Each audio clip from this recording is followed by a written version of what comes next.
క్రీస్తుని శిలువ వేశారు, సమాధి చేయబడింది. ఈరోజు తెల్లవారుజామునే యేసు తిరిగి లేవవలసినటువంటి సమయము. అందుకే చాలామంది తెల్లవారుజామునే 3 గంటలకి 4 గంటలకి లేచి క్రీస్తు నేడు లేచెను అనేటువంటి నినాదంతో ఇంటింటా తిరిగి అనేకులు పాటలు పాడుకుంటూ సందులంట, వీధులంట, రోడ్లంట యేసుని గురించి చాటింతా ఉన్నారు. దేవునికి స్తోత్రం, హల్లెలూయా. ప్రియమైనటువంటి వాళ్ళరా, చదవబడిన మాటలు అన్నీ చదవడానికి ఇప్పుడు మనకు సమయం లేదు. కానీ ఈ రోజున మన అంశం ఏమిటంటే, సజీవుడైన వాడిని మీరు మృతులలో ఎందుకు వెతుకుతూ ఉన్నారు అనేటువంటి మాట ఆకారాన్ని మనం ఒక మాట విన్నాం. లూకా సువార్త 24వ అధ్యాయము ఇక్కడ 5వ వచనాన్ని సార్ చూద్దాం మరొక్కసారి. లూకా సువార్త 24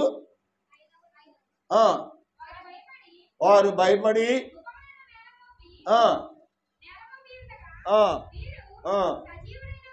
అది మనకు కావాల్సిన చెప్పు ఏంటంటే, వీరు సజీవుడైన వాణిని మీరు ఎందుకు మృతులలో వెతుకుతూ ఉన్నారు. దేవునికి స్తోత్రం.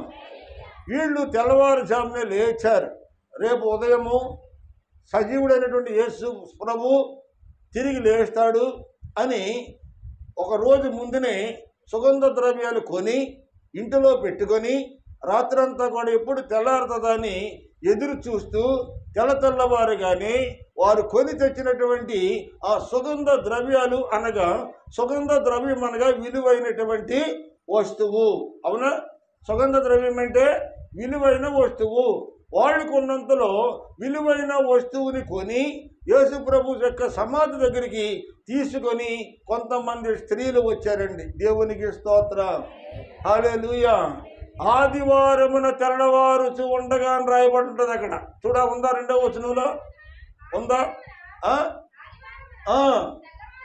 అది ఆదివారమున అనగా ఈరోజు తెల్లవారుచుండగానే వారు కొనినటువంటి సుగంధ ద్రవ్యాలను తీసుకొని యేసుని పూజించడానికి ఎక్కడికి వెళ్ళాలండి? యేసుని పూజించడానికి ఎక్కడికి వెళ్ళాలి? దేవాలయానికి వెళ్ళాలి. కానీ వీళ్ళు ఎక్కడికి వెళ్ళారు? సమాధుల్లోనికి వెళ్ళారంట. దేవునికి స్తోత్రం, హల్లెలూయా. సమాధులలోనికి వెళ్ళి యేసు ప్రభు ఉన్నటువంటి సమాధిని చూస్తే అక్కడ రాయి, పెద్ద రాయి తొలగించబడి పక్కకి పెట్టబడి ఉంది. సమాధిలోనికి అడుగుపెట్టి చూడగానే అక్కడ ఏమీ కూడా సమాధి తప్ప అక్కడ యేసుక్రీస్తు వారికి కనిపించలేదు. దేవునికి స్తోత్రం, హల్లెలూయా. పరలోకము నుండి 2 దేవదూతలు దిగి వచ్చి మాట్లాడుతూ ఉన్నారు. వీరు సజీవుడైన వాణిని మృతులలో మీరు ఎందుకు వెతుకుతూ ఉన్నారు అంటూ ఉన్నాడు. ఎవరు? దేవదూతలు చెబుతున్నటువంటి మాటలు. యేసు సజీవుడై ఉన్నవాడు, పునరుద్ధారుడైనటువంటి వాడు, తిరిగి లేచినటువంటి వాడు. వీళ్ళు ఎక్కడ వెతుకుతున్నారంటే, వెతకవలసిన చోట మానేసి మృతమైనటువంటి సమాధులలో వెతుకుతున్నారండి. ఈరోజు అనేకులు చచ్చిన స్థితిలో ఉన్న యేసుని వెతుకుతున్నారు, కానీ సజీవుడైన యేసుని వెతకటం లేదండి.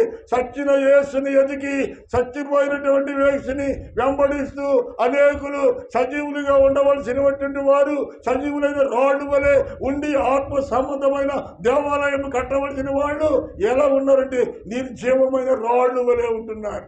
నిర్జీవమైన రాళ్ళు. కదిలింపలేదు, లేదు మంట లేదు, ప్రార్థన లేదు, పరిశుద్ధాత్మ లేదు, ఆశ లేదు, ఆసక్తి లేదు. మొక్కుబడి భక్తి చేస్తూ ఉంటే మొక్కుబడిగానే పోతుందని ప్రియమైన వాళ్ళరా. మన భక్తి చేసేది మొక్కుబడిగా కాదు, పెదవులతో కాదండి.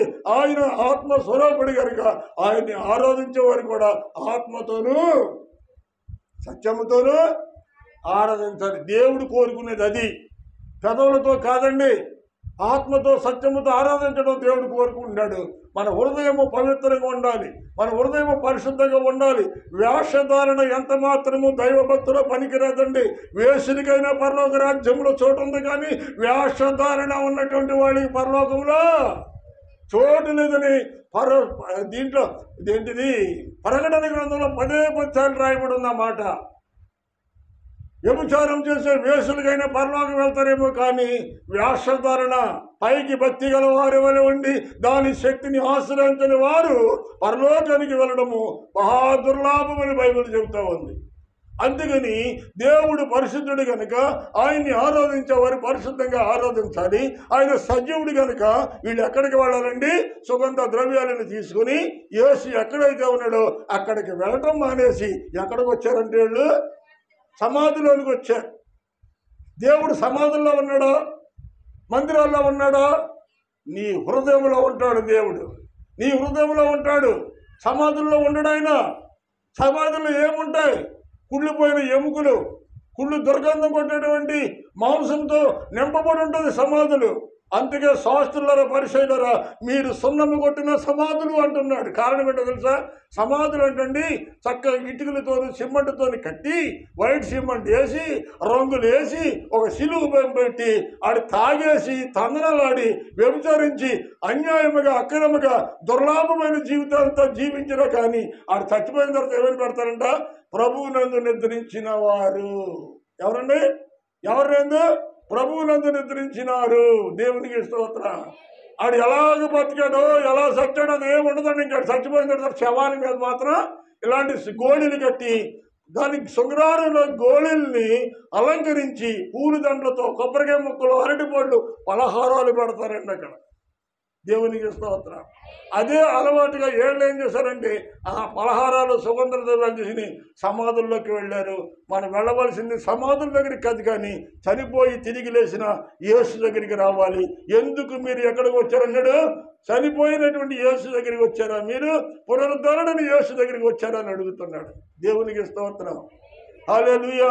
ఆయన శిలువ మరణ పునరుద్ధానాలు యందు ఎవరైతే విశ్వసించి ఆయన ఎడల భయభక్తులు కలిగి ఆయన త్రోవల్లో నడుస్తూ భయభక్తులతో ప్రార్థన చేస్తారో అట్టి వారికి ఈరోజు పునరుద్ధాన శక్తిని వస్తుంది, పునరుద్ధాన బలము వస్తుంది, పునరుద్ధాన నింపుదల వస్తుంది. ప్రియమైన దేవుని బిడ్డలారా, మృతమైన రాళ్ళు వలె మనం ఉంటే, ఎంతకాలం మృతమైన రాళ్ళు వలె మనం ఉన్నా పరిశుద్ధాత్మ మనలోనికి రాదు, మన మీద తాకదు. ప్రియమైన వాళ్ళరా, పరిశుద్ధాత్మ అనుభవం లేకుండా మనం ఎంతకాలం భక్తి చేసిన భక్తి అంతా కూడా ఏమై ఉంటుందండి?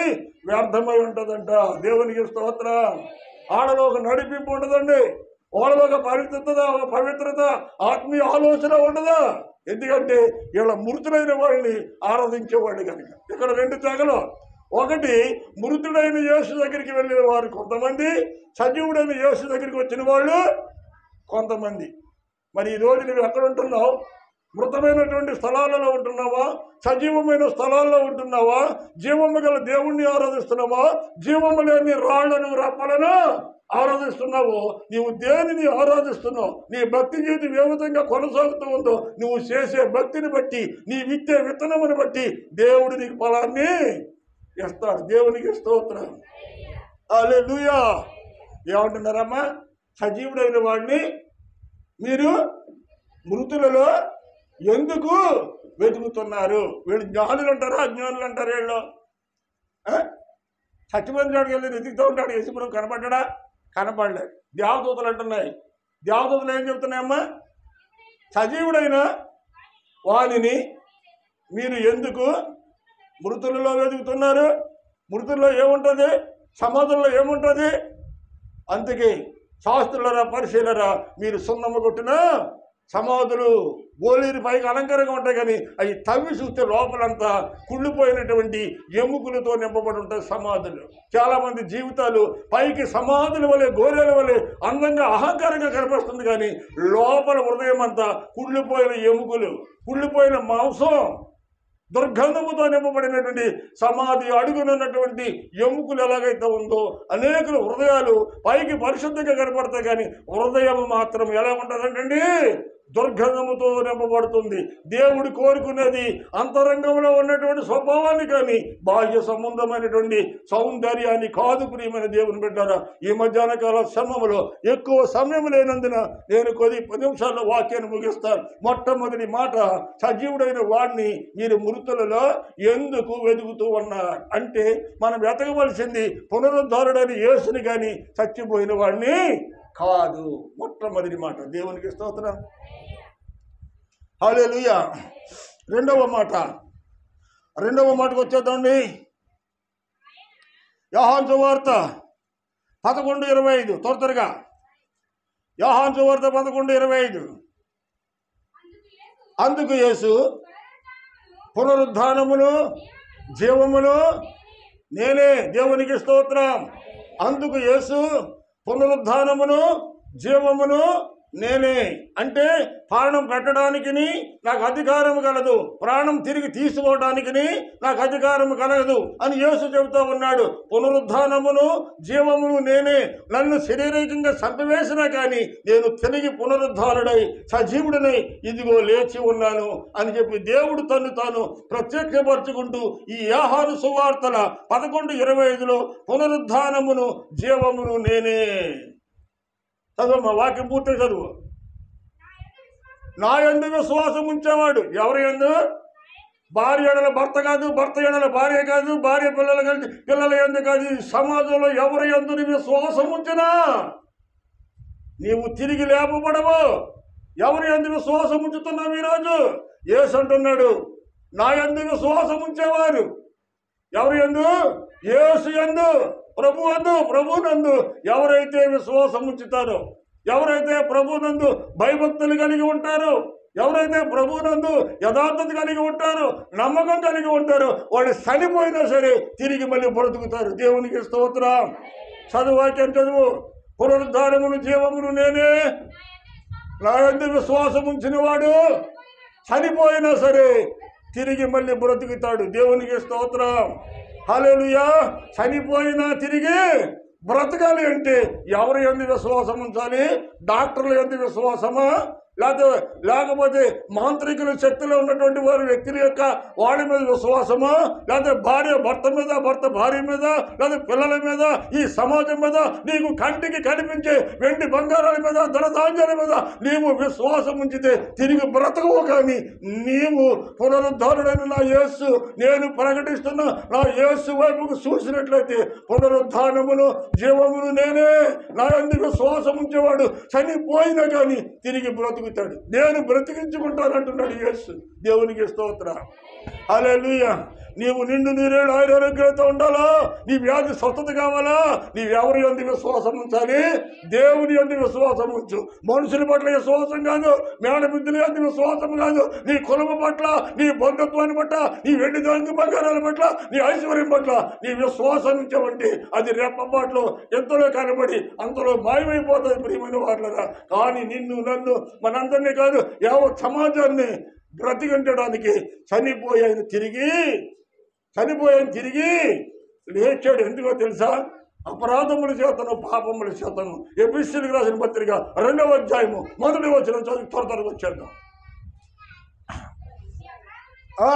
మీ అపరాధముల చేత, మీ పాపముల చేత మీరు చచ్చిపోయిన వారై ఉండగా ఏమై ఉన్నారంట? చచ్చిన వారై ఉన్నారంట. చచ్చిన వాళ్ళు పడుకుని నిద్రపోతారు. చేయి తీసి పక్కన పడితే ఏం చేస్తాడు? లేస్తాడా? చచ్చినోడు లేస్తాడా? లేకడా? అందులో చచ్చినోడు ఇలా రా అంటాడు. ఆడ అమ్మంటది కొడుకునే, ఒరే చచ్చినోడు ఇలాగా. చచ్చినోడే వస్తాడండి. బతుకుని కూడా వస్తాడు. చచ్చినోడు వస్తాడా? మాట్లాడరామమ్మా. చచ్చినోడు వస్తాడా? మరి ఇంటికి ఎగేస్తారు ఇలాగా. ఊరు చచ్చినోడు ఇలాగా రమ్మనికి ఎగేస్తాడు. దేవునికి ఇష్టం వస్తున్నాడు. అంచేత చచ్చినోడు ఎక్కడ ఉంటే అక్కడే ఉంటాడు. అంచేత దేవుడు చచ్చినోడు కాదు.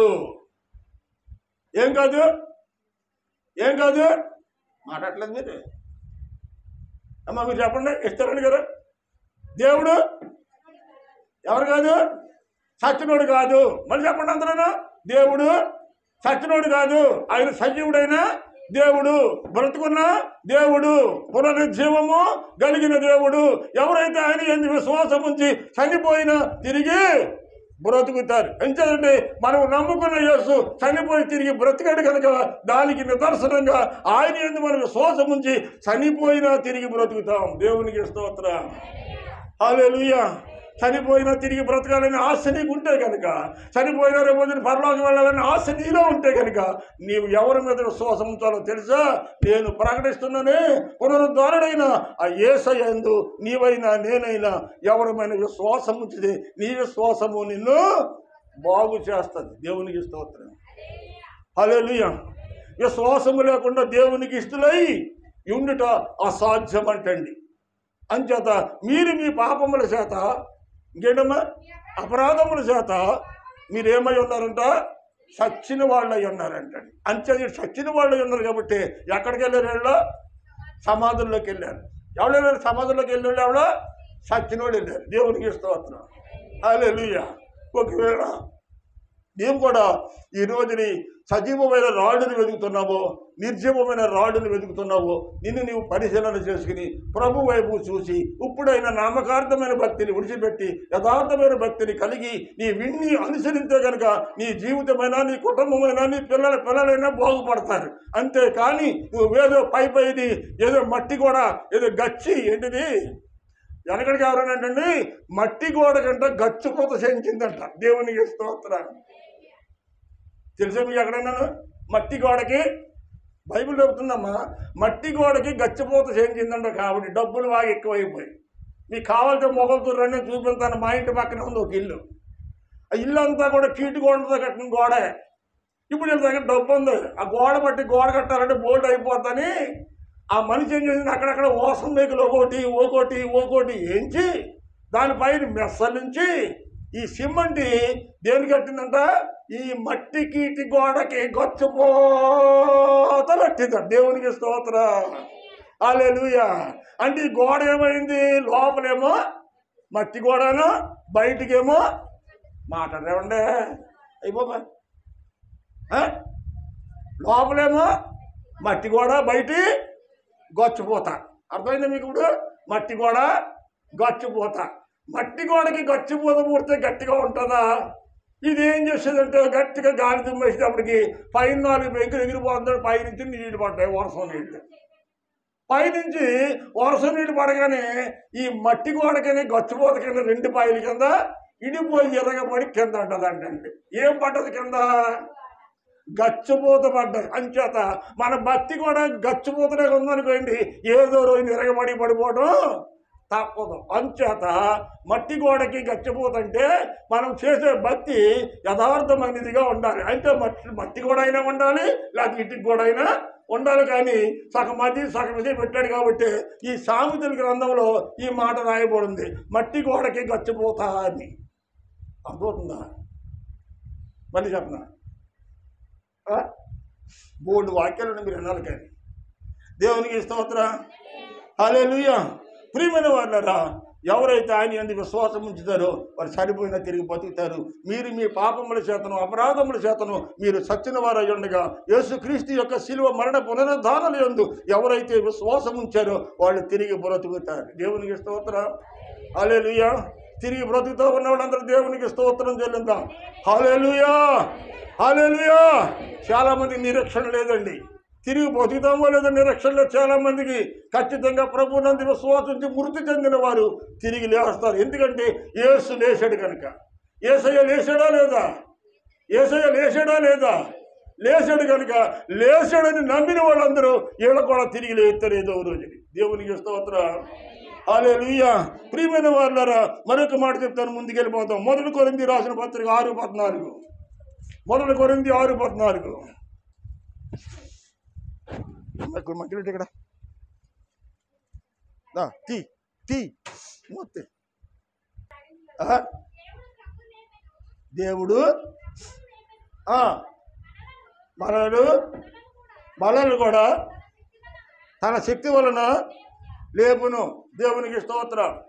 దేవుడు తండ్రి అయినటువంటి దేవుడు కుమారుడైన యేసుక్రీస్తుని మరణము నుండి జీవములోనికి లేపాడు కనుక ఆయనని నమ్ముకున్నటువంటి మనము కూడా మరణించిన కుమారుడిని లేపినటువంటి తండ్రి ఆయన పిల్లలమైన మనల్ని కూడా తిరిగి లేపుతాడు అని బైబిల్ చెబుతా ఉంది. నమ్మితే దేవునికి స్తోత్రం చెల్లిద్దాం. హల్లెలూయా. హల్లెలూయా. ప్రియమైనటువంటి వాళ్ళరా, ఆఖరికి వచ్చేస్తున్నాం మనం త్వరగా. అపోస్తలుల కార్యముల గ్రంథం 2:24.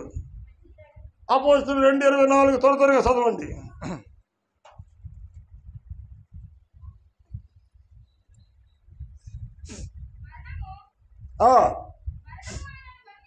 చూడండి, అపోస్తలుల కార్యములు 2వ అధ్యాయం 24వ వచనంలో రాయబడి ఉంది. యేసుక్రీస్తుని సిలువలోంచి మరణింపజేసిన తర్వాత ఆయన సమాధిలో పెట్టి పెద్ద బండరాయి పట్టుకొచ్చి అడ్డంగా పెట్టి సమాధిలో నుండి ఆ శవము కూడా బయటికి రాకుండా ఏం చేశారంటండి, బండరాయి పెట్టి దానికి ఒక రిబ్బన్ లాంటిది పెట్టి దానికి ఒక రాజు ముద్ర వేసి ఎవరు ముట్టుకోకుండా పకడబందీగా బందోబస్తుని పెట్టి సమాధి చుట్టూ కాపలిగా పెట్టారండి.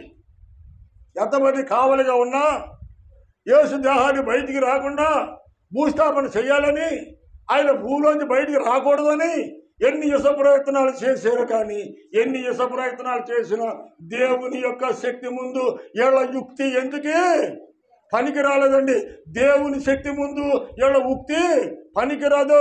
దేవుని శక్తి ముందు నీ యుక్తి అయినా నా యుక్తి అయినా యుక్తి ఏమి మాత్రము పనికిరాదండి. దేవుని శక్తి ముందు మానవుని యొక్క యుక్తి పటాపంచలైపోయింది. దేవునికి స్తోత్రం.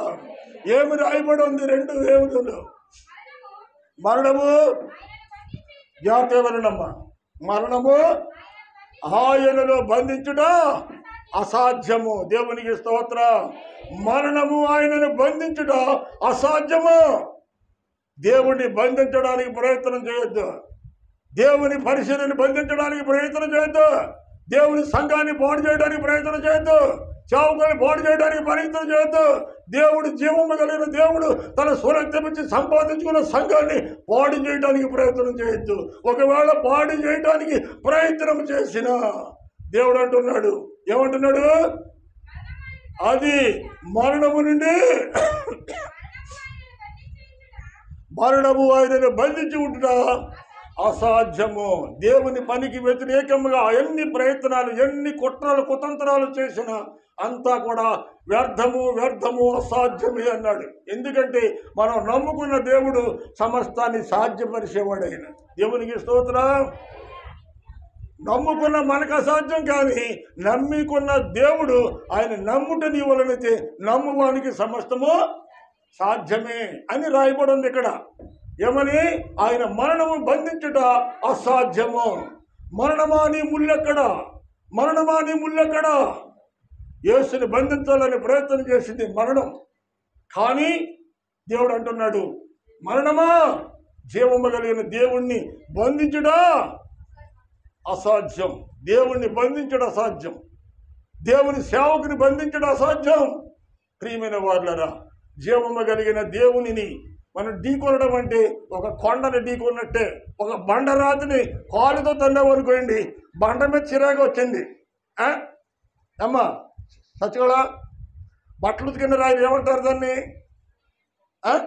ఏమంటారు? ఏమంటారా? బళ్ళనే బళ్ళ అంటారు. దాని ఇంకో పేరు కూడా ఉంది కదా. ఏంటది? బండరాయినే బళ్ళ అంటారు. అవునా? నీకు ఉతికి ఉతికి ఉతికి మధ్యాహ్నం దాకా ఉతికి ఆకలి అయిపోయింది, కళ్ళు తిరుగుతున్నాయి అనుకో, నీకు చిరాకు వచ్చి ఈ అదవ బండ అని చెప్పి ఒక తన్ను బండను తన్నేవనుకో, ఏమైపోద్ది? బండ పగిలిపోద్దా, కాలు పగిలిపోద్దా?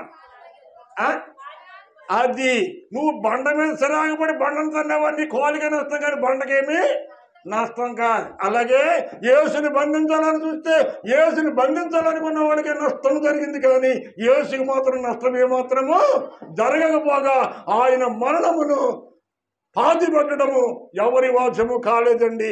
ఆయనను బతికి ఉండకూడదని, ఆయన తిరిగి లేకూడదని ఎన్ని ప్రయత్నాలు చేసినా ఏమైపోయింది? ఎవరికి? ఆయన మరణమును ఆ మరణమును బంధించి ఉంచుట ఎవరికి అసాధ్యం ఉంట?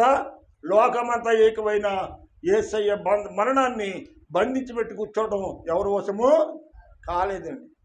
దేవునికి స్తోత్రం. హల్లెలూయా. ఒకవేళ నీవు దేవుణ్ణి నమ్ముకొని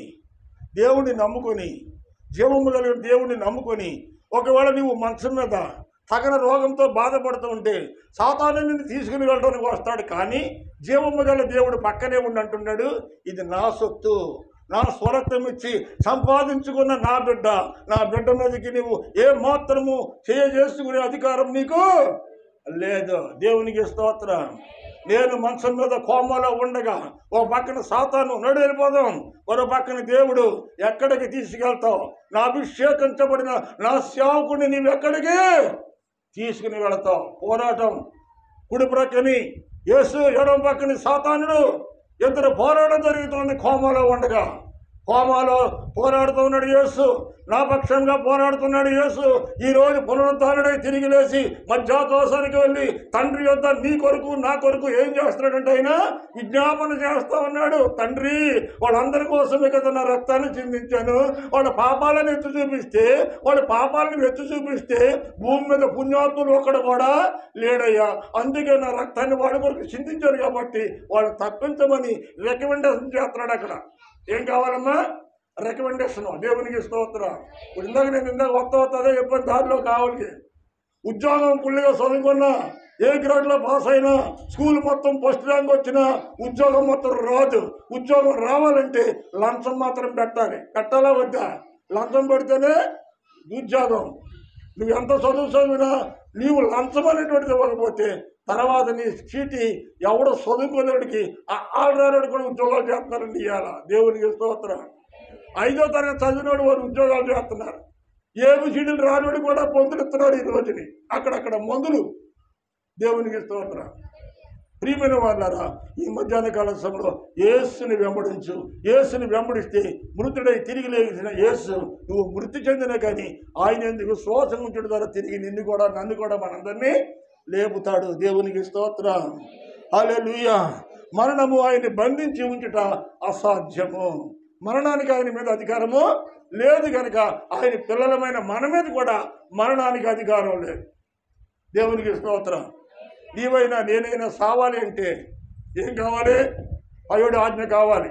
నిన్న ఒక ఆయన వచ్చాడు, సాహిబ్ గారు ఒక ఆయన వచ్చి, ఏమన్నా పాస్టర్ గారు మీరు భయపడికి వాకింగ్ వెళ్తున్నారా అన్నాడు. వెళ్తున్నానండి అన్నాను. నిన్న మొన్న ఆవిడ 3-4 చచ్చిపోయారంట కదా బైపాస్ రోడ్లో. ఇలా వాకింగ్ వెళ్తున్న వాళ్ళు వెనకాల వచ్చి గుద్దేశారంట కదా.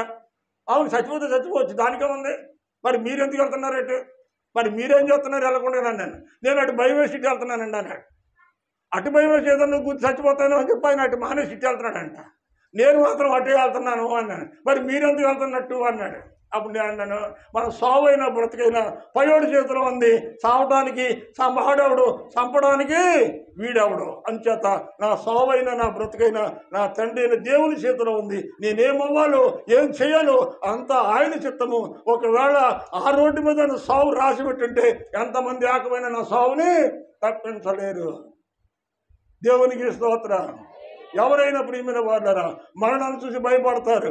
మరణానికి భయపడవలసిన అవసరం లేదు. నా యేసు పునరుద్ధరణై తిరిగి లేచాడు కనుక ఒకవేళ నేను చనిపోయినా యేసు యందు విశ్వాసం ఉంచి చనిపోతే తిరిగి పునరుద్ధరణై ఆయన దగ్గరికి వెళ్తాం.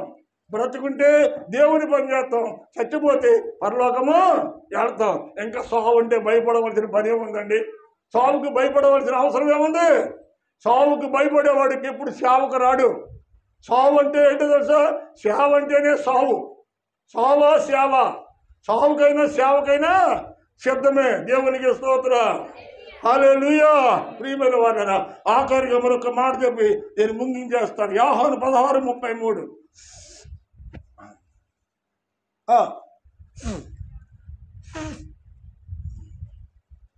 చూడమ్మా, యోహాను 16:33.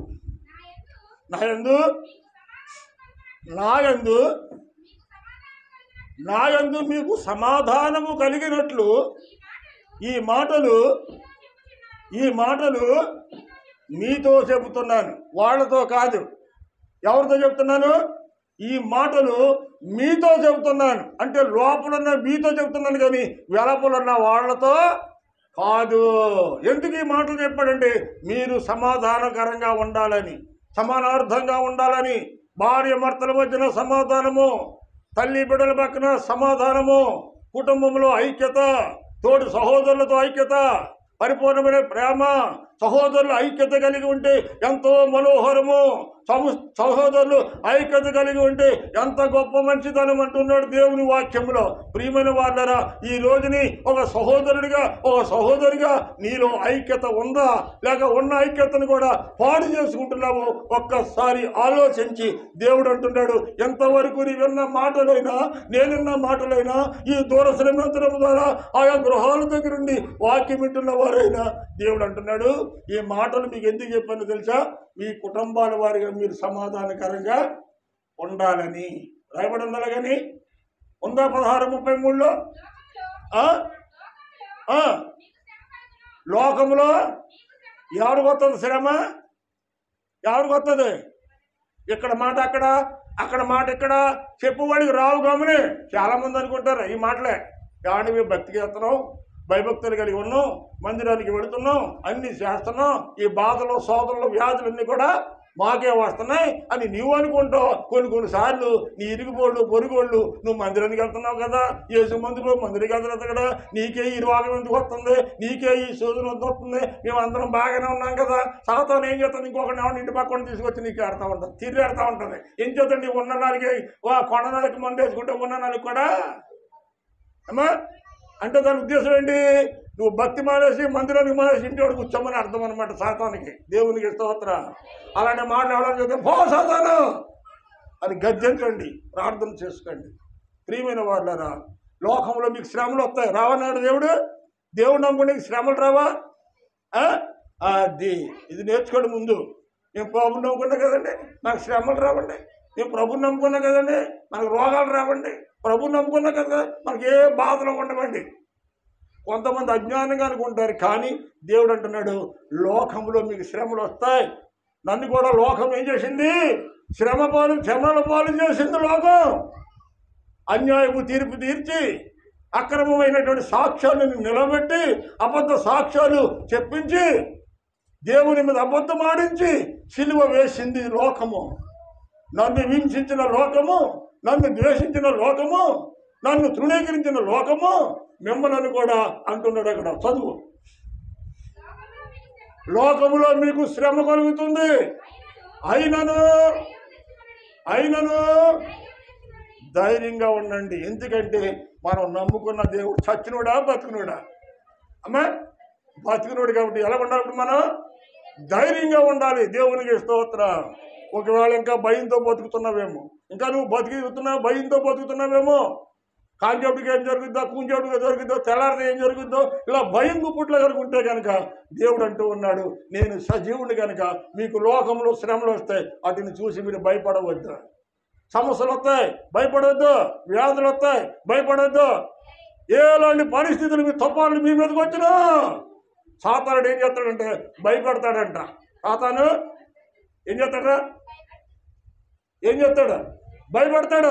సాతాను భయపడతాడు. అయితే దేవుడు అంటున్నాడు, మీరు ధైర్యంగా ఉండండి అంటున్నాడు. దేనికైనా భయపడ్డారా దేవుడు సాతాను లొంగ తీసేసుకుంటాడు. ఎలాంటి పరిస్థితులు ఎదురైనా దేనికి భయపడక ఎలా ఉండమంటున్నాడు ఈరోజు దేవుడు? ధైర్యం కలిగి సమాధానంగా ఉండండి. మీరు మీ కుటుంబాలు సమాధానంగా ఉండాలి. అంతేకాక మీకు ఎదురవుతున్న శ్రమలు మీకంటే ముందు యేసయ్యగా ఎదురైన కనుక అంటున్నాడు, లోకము అయినను మీకు లోకములో శ్రమ వస్తుంది. మీరు శ్రమలు చూసి భయపడక ఎలా ఉండాలమ్మా? ధైర్యంగా ఉండాలి. పద్మ విన్నవా? భర్త లేడు, అయ్యో యవ్వన కాలంలో బిడ్డలు చిన్నవాడు, నా బతికెలాగైపోతుంది అనుకోవద్దు. అసలే ధైర్యంగా ఉండు. నువ్వు నమ్ముకున్న దేవుడు నిన్ను విడిచిపెట్టడు. భర్త విడిచిపెట్టను, బంధువులు విడిచిపెట్టను, లోకమంతా విడిచిపెట్టను. నీవు నమ్ముకున్న దేవుడు, నేను నమ్ముకున్న దేవుడు మనల్ని ఎప్పుడు కూడా విడిచిపెట్టడు. అందుకే దేవుడు అంటున్నాడు, నీవు ధైర్యంగా ఉండు. అమ్మ ఎలాగుంది ఆఖరి మాట ఏముంది? అయినను లోకములో శ్రమలు వస్తాయి, అయినను నీవేం చేయాలంట? ధైర్యము తెచ్చుకుని ముందుకు సాగిపో. పునరుద్ధారుడైన యేసు నీకు నీ కుటుంబానికి మనందరికీ తోడై ఉంటాడు. అలాంటి కృపా పరిశుద్ధాత్మ దేవుడు ఈ మధ్యాహ్నము కూడిన మనకును ఈ దూరస్థలం యంత్రము ద్వారా ఈ మాటలు విన్న వారికి సర్వసమృద్ధి ధైర్యాన్ని, సంతోషాన్ని, నెమ్మదిని, పునరుద్ధాన శక్తిని సమృద్ధిగా దయచేయను గాక. ఆమేన్. God bless. అందరికీ వందనాలండి. ఒక్కసారి పైకి లేద్దామా? వాళ్ళు గుదులు కట్టేసి ఉంటారు. దాని పైకి లేగాలి